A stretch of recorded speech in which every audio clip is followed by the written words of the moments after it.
వి gold trusted gold buyers తాకట్టులో ఉన్న బంగారాన్ని విడిపించి ఈ రోజు ఉన్న మార్కెట్ ధరకే కొనబడును. మరిన్ని వివరాలకు సంప్రదించండి 7771077720. పార్వతీపురం మండలం జిల్లా సాలూరు మండలం సాలూరు పట్టణం పరిధిలో ఒక గుడ్డు ఆమ్లెట్ ఈరోజు ప్రాణాలు తీసిందని వస్తున్నటువంటి కథనాలపై ఈరోజు ఆర్టీవీ గ్రౌండ్ రిపోర్ట్కి అయితే వచ్చింది. ఈ గ్రౌండ్ రిపోర్ట్లో దీనికి సంబంధించినటువంటి వాస్తవమైన అసలు ఏం జరిగింది వాళ్ళ మాటలోనే తెలుసుకునే ప్రయత్నం చేద్దాం. ఒక గుడ్డు ఆమ్లెట్ మాడిపోతే ప్రాణాలు తీసుకోవాలా అంటూ పలువురు అయితే చెప్పుకొస్తున్న పరిస్థితి కనిపిస్తుంది. అసలు ఇది వాస్తవమేనా, అసలు ఏం జరుగుతుంది? ప్రస్తుతం మన సాలూరు పట్టణ పరిధిలో ఉన్నటువంటి ఎరుకుల వారి వీధిలో ప్రస్తుతం అయితే ఉన్నాం. ఏదైతే ఆ మృతుడు శేఖర్ ఎవరైతే ఉన్నారో ఇంటి వద్ద అయితే ప్రస్తుతం అయితే ఉన్నాం, మన ప్రస్తుతం అయితే చూడవచ్చు. ఆ ఇంటి వద్ద ఉన్నటువంటి ఇక్కడంతా కూడా ఒకటే చెప్పుకొస్తున్నారు. ఎందుకంటే ఎవరు కూడా మాట్లాడడం కూడా ఎవరు కూడా ఇష్టపడినటువంటి పరిస్థితి. ఎందుకంటే ఆర్థికంగా పూర్తిగా కుదలైపోయినటువంటి పరిస్థితి, ఆర్థిక ఇబ్బందులే ఈరోజు శేఖర్ ప్రాణాలే తీసాయంటూ కూడా ఈరోజు ఇక్కడ ఉన్నటువంటి స్థానికులు కూడా చెప్తున్నారు. అదేవిధంగా మరొకవైపు ఆ ఇంటికాడకు సంబంధించినటువంటి ఎవరైతే తల్లిదండ్రులు కావచ్చు, ఆ భార్య పిల్లలు కావచ్చు, వీళ్ళంతా కూడా పూర్తిగా శోక సముద్రంలో మునిగిపోయినటువంటి పరిస్థితి. ఎందుకంటే ఇంటికి పెద్ద దిక్కుగా ఉన్నటువంటి శేఖర్నే ఈరోజు పూర్తిగా తిరిగిరాని లోకానికి వెళ్ళిపోవడంతో ఆ ఇంటికాడ అంతా కూడా పూర్తిగా శోక సముద్రంలో మునిగిపోయినటువంటి పరిస్థితి మనకు కనిపిస్తున్నాయి. ఎవరు కూడా ముందుకొచ్చి మాట్లాడినటువంటి పరిస్థితులు కూడా ఏర్పడుతున్నాయి. ఎందుకంటే ఈరోజు పూర్తిగా ఇంటికి పెద్ద దిగ్గా ఉన్నటువంటి శేఖరే ఎవరికీ తెలియకుండా అయితే ఒక నిర్మానుష్యమైన ప్రాంతానికి వెళ్ళి పాయిజన్ తీసుకున్నాడంటే దీనిపైన ఎవరు కూడా ఏం చెప్పాలో తోచినటువంటి పరిస్థితి. అదేవిధంగా ముఖ్యంగా చూసుకుంటే ఆ శేఖర్ కూడా చాలా మంచివారు, వ్యక్తిగతంగా కూడా చాలా మంచి వ్యక్తి. ఎక్కడ కూడా ఎటువంటి గొడవలు కూడా పన్నబెట్టి, ఎందుకంటే ఇంట్లో కూడా ఎటువంటి కలహాలు కూడా ఎప్పుడు కూడా లేవు. ఈరోజు కేవలంగా ఈ గుడ్ ఆమ్లెట్ ఎంత పని చేసిందంటే ఇక్కడ మేము కూడా నమ్మలేకపోతున్నాం, అదైతే కాదు అంటూ కూడా మరొకపోతే మాత్రం ఇక్కడ ఉన్నటువంటి వాళ్ళు కూడా చెప్పుకొస్తున్నటువంటి పరిస్థితులు కూడా మనకైతే కనిపిస్తున్నాయి. అలాగే కొంతమంది స్థానికులు అయితే ఉన్నారు, వీళ్ళకి కూడా అడిగి తెలుసుకునే ప్రయత్నం చేద్దాం. చెప్పండి పెద్ద రాజశేఖర్ ఎలా ఉండేవాళ్ళు ఏంటి మీతో కలిసి? మంచోడు, చాలా మంచోడు. ఏ అసనం కట్టేయట్లేదు, అనవసరంగా చచ్చిపోయాడు. పౌరుషం వలన చిన్న విషయం వలన చచ్చిపోయాడు సార్. మరి ఆ గుడ్డట్టు వలన గుడ్డట్టు మాడిపోయింది అని చెప్పి ఇద్దరు మూడు పిల్ల అది వాస్తవమైన కాదు అని చెప్తున్నారు. ఇప్పుడు ఇంటికి వెళ్ళాం, గుడ్డట్టు అయితే కాదు అని చెప్తున్నారు. వాళ్ళు కూడా ఆర్థిక ఇబ్బందులు, మాకు చాలా ఇబ్బందులు ఉన్నాయి అని చెప్తున్నారు. ఇంట్లోనే గొడవలు వస్తాయి సార్, ఏదో చిన్న చిన్న గొడవలు ఉంటాయి. ఏదైనా కన్నారింటి దగ్గర అత్తారింటి దగ్గర ఏదో చిన్న గొడవలు వస్తాయి. ఆ గొడవల మీద ఏదో మీరు ఆ ఇద్దరు మూడు పిల్ల మేము పెద్దలు మేము ఒక గంట ఉంటే మేము అడుగుతాము, అడిగేసి మీ అత్తోరికి వాళ్ళకి సమాధానం చెప్తాం, ఆ తర్వాత మీ కన్నూరికి సమాధానం చెప్తాం. చెప్పేసి మీరుని అమ్మగారింటి దాటైనా అత్తగారింటి దాటైనా ఏ గొడవలు వచ్చినా సమస్య తీర్చేసి మీకు ఏరేగా ఒక దాంట్లో మీరు వేరేగా బ్రతుకున్నట్లు చేస్తామని చెప్పాం సార్. చెప్పాం, కానీ ఆ డిసైడ్ తీసుకుంటాడని మాకు కూడా తెలియలేదు. కాకపోతే 12 గంటలప్పుడు ఆ మాట చెప్పాం, 1 గంట 2, 3 అయ్యేసరికి మేము చేస్తామన్నాం. ఈలోగా డిసైడ్ అయిపోయింది. ఇది ఆ పౌరుషంకి అలాగ చేసుకున్నాడు. మరి ఇంకేటి మరి మనం ఏటి చెప్పలేం, మరి ఏటి చేస్తాం. మేము పెద్దలమైనా మేము ఇంకేటి చేయలేకపోన్నాం. మరి ఇంకా మాకు ఆ తర్వాత తెలిసింది, అయ్యో ఏం పని చేసుకున్నట్రా అని చెప్పి అనుకున్నాం సార్. మరి ఆ తల్లి అత్త చెప్తున్నారు, చిన్న బాబు ఉన్నారు, ఆ బాబుకు కూడా చెప్పుకునేటువంటి వ్యాధి ఒకటే బాధిస్తుంది. ప్రతి నెల కూడా ఖర్చులు కూడా విపరీతమైన వైద్యం ఖర్చులు కూడా జరుగుతున్నాయి. ఇది కూడా ఇందులో భాగంగానే ఉంది. ఆర్థిక సమస్యల వల్ల ఈరోజు ప్రాణాలు కోల్పోయేటువంటి ఇంటికాడ వాళ్ళు కూడా చెప్పుకొస్తున్నటువంటి పరిస్థితులు కనిపిస్తున్నాయి. ఈ మరోవైపు చూసుకుంటే ఆ తండ్రి కూడా ఒక శోక సముద్రం ములిపి అల్లాడిపోతున్న పరిస్థితి కనిపిస్తుంది. ఎందుకంటే మెంటల్గా కూడా కొంచెం డిజేబుల్ అయిపోయినటువంటి పరిస్థితులు కూడా ఒక కొడుకు కదా సార్. మరి ఒక కొడుకు పోయాడంటే చాలా బాధ అనిపిస్తుంది కదా. అందుకోసం ఆ షార్ట్ వలన కొంచెం చాలా బాధాకరంగా ఉందని చెప్పి పాపంతో తేరుకోలేకపోతున్నారు సార్. మరి ఇంకా అది అందుకో అంటే ఏ విధంగా ఉండేవాళ్ళు అంటే ఇంతకు మునుపు అతను ఎక్కడ చేసేవాళ్ళు, శేఖరు ఎక్కడో బయట ఎక్కడో పని చేసుకునే వాళ్ళని చెప్తున్నారు. ఆర్థికంగా అంత దీన పరిస్థితులు ఉండేవాళ్ళు. వృత్తే చేసుకుంటాడు సార్. అది ఎరకలు వృత్తే చక్రంగా బతికాడు. ఇద్దరు పిల్లలు కూడా ఏ గొడవలు ఇస్తారు, ఏ గొడవలు లేవు, చక్కగా ఏ వ్యసనం లేదు, మంచి కుర్రోడే. వీధిలో ఉన్న కుర్రోళ్ళు అందరూ ఫ్రెండ్షిప్గా చేశారు, చాలా బాధపడ్డారు. ఇలాగా నిర్ణయం తీసుకుంటాడని ఎవరూ అనుకోలేదు సార్. ఇంకా మరి అందుకోసం చాలా బాధాకరంగా ఉంది మాకు అందరికి కూడా. ఎందుకంటే వయసు చూసినా సరే 24 సంవత్సరాల పిల్లడు. అదేవిధంగా మరోవైపు పిల్లలు కూడా చిన్న పిల్లలతో ఉన్నారు, పాప బాబు.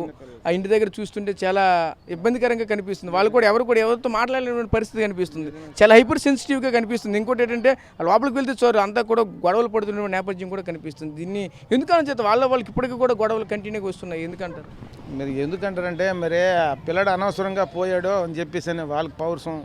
మీరు అత్తరు మరి వచ్చేసారని చెప్పానంటే మరి పెద్దలకి అట్లా పెట్టి అడిగిస్తాం అనుకుంటే ఈ నిర్ణయం తీసుకున్నాడని చెప్పాను. వాళ్ళ బాధలు వాళ్ళు వీళ్ళ బాధలు ఉన్నారు సార్. అది మరి ప్రస్తుతం ఆ పాప ఎక్కడ ఉన్నారు, ఆ పాప పరిస్థితి రానున్న రోజుల్లో, ఎందుకంటే ఇంటికి ఉన్నటువంటి పెద్ద కోల్పోయారు, ఆవిడకి ఇప్పుడు ఏం తోచలేనటువంటి పరిస్థితి, ఇప్పుడు చిన్న పిల్లలతో ఉన్నారు, రానున్న రోజుల్లో ప్రస్తుతం ఆవిడ భార్య పరిస్థితి ఏంటి, ఏ విధంగా ఉండబోతారండి? మరి వాళ్ళ అత్తోరింటి దట్ట ఉంటుంది సార్. మీరు ఇంకా వాళ్ళైనా కన్నూరైనా ఏడ్ చేయగలరు. ఇంకా వాళ్ళ అత్తోరింటి దట్ట ఉంటారు. మరి ఆ పిల్లడినే మరి కొడుకులాగా చూసుకుంటాడు ఆ ముసలోడు. మరి ఇంకేటి మరి కొడుకు పోయాడు, చెట్టు అంటే కొడుకు పోయాడు, మరి బాధాకరంగా ఉంటుందా? మరి అందుకోసం ఆ పిల్లడినే కొడుకులాగా చూసుకుంటాడు. మరి ఇంకా మరి పెద్దలమైనా మేమైనా అదే నిర్ణయం చేస్తాం. మరి ఆ పిల్లడినైనా కొడుకులాగా చూసుకో, చక్కగా మీరు ఏడ్ చేస్తాం, చెట్టు అంత కొడుకు పోయాడు, ఆడే కొడుకు మళ్ళీ నీకే ఆడే తలగర్ర పెడతాడని చెప్పేసి అని మేము కూడా అదే నిర్ణయం చెప్పాం వాళ్ళకి. బాధపడకంటానైనా మీరు ఏడ్ చేస్తాం, అయిపోయింది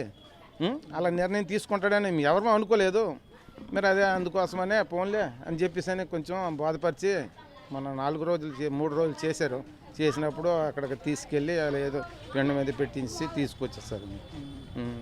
చాలా బాధలో ఉంది, మాకు కూడా చాలా బాధగా అనిపిస్తుంది. అది సడన్గా ఎంత నిర్ణయం తీసుకుంటాడు, ఎంత పౌరుషం ఉందని చెప్పేసి మరి మా కూడా అనుకోలేదు.